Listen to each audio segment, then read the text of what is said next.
What's up, y'all? It's Mason Bleasdell here, back again to talk about some Austin real estate market update statistics. We're going to talk about some August numbers now that we're looking at closed statistics from August. We're going to talk about what's going on as of this week.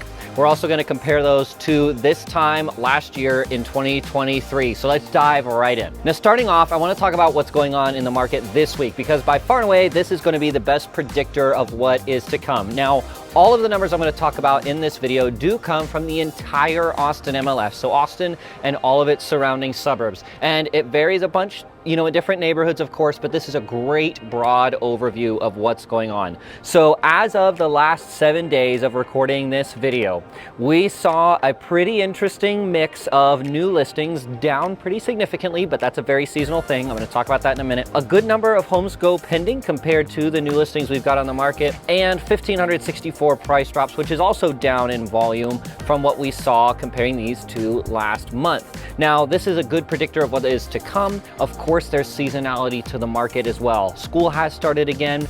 People have made their moves that we're going to do it during the summer, so we always see a little bit of a volume decrease, 10-20%, somewhere in that range typically for this time of year, so these are not abnormal. Now, in the month of August, don't forget, August closings are going to be reflective mostly of July contracts. People who went under contract and of course didn't close until August. We saw some interesting numbers. Let's jump straight into it.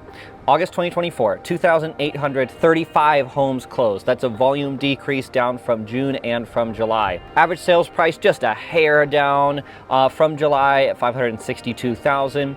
Median percent list price, sales price, a little bit up actually. Average price per square foot down just a hair. Average days on market up just slightly. Again, this is fairly seasonal, but I'll get to 2023 in a minute, so hang on for it, just to show you, like, taking the seasonality aspect out of it. What this actually means is pretty interesting. We're definitely on a little bit of a downward trend, even with the interest rates that have come down about a full % in the residential world. We'll talk more about that in a moment as well, but let's keep going on. I want to talk about medians too, because this is always a good reference point. Median sales price down just a hair at $426,000. Median percent list price, sales price remain the same. Median price per square foot also the same. And median days on market also up a few to 42 days. Overall, broad picture, there's a lot of inventory on the market. Some new stats came out, Independence Title put together, showing that we've got about a 5-month supply of housing for sale. And in all of my time doing this, we typically tend to stay around 3 and 4. Does that mean it's crazy? Of course not. Did we get down to 1 month supply during some of the crazy COVID era pricing? Yes. But we're balancing out towards the higher end, and I can show you statistically how year over year, we're on a pretty high side in terms of what is for sale. Now, the volume of homes for sale means that buyers have more to choose from. They can be a little bit more picky.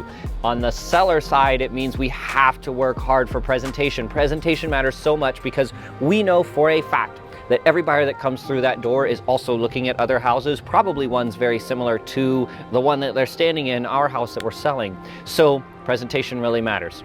Anyways, let's take seasonality out of it. Let's compare this to 2023.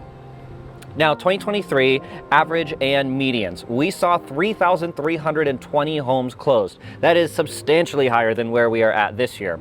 Average sales price was $567,000, almost the same where we're at now. Average percent list price, sales price, and days on market also very similar to where we're at now, just a significantly higher volume transacted last year. Median sales price, same thing, just about the same, even down to the median days on market, also very, very similar. So again, what we're seeing, we're not seeing, crazy world-ending price drops. We're not seeing crazy world-ending, numbers overall. It's really that volume that's way down. And that is dictated a lot by buyer confidence in the market. All of the, geopolitical and worldwide things going on, of course, too, I know is having an effect because I'm seeing that in my own buyers. But of course, too, the world's not ending. If you're looking to sell, we can do it. We just have to work harder for it because we know there's less buyers out there. Now, what does all of this mean? Of course, it does show us that the volume of transactions is cooling down a little bit. Austin's softening just a hair. That said, when you take price into effect, we're not really any different statistically than last year. Of course, that's for the broad Austin market. Every neighborhood's going to be a little bit different. When I'm working with my sellers, presentation matters. More than anything, when we're dealing with a market like this, having a game plan, whether I'm buying or whether I'm helping to sell, That's our job, having a game plan with how we're gonna move forward with this. Some areas like Leander have a lot less inventory than, for example, South Austin. South Austin has almost 8 months worth of inventory at this moment in some zip codes.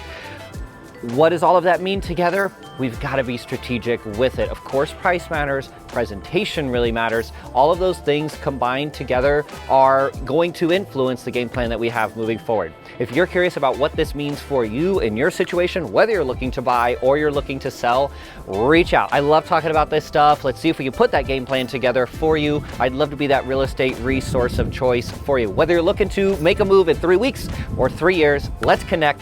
Thanks for watching. I hope this was helpful to you. I'll see you guys next time.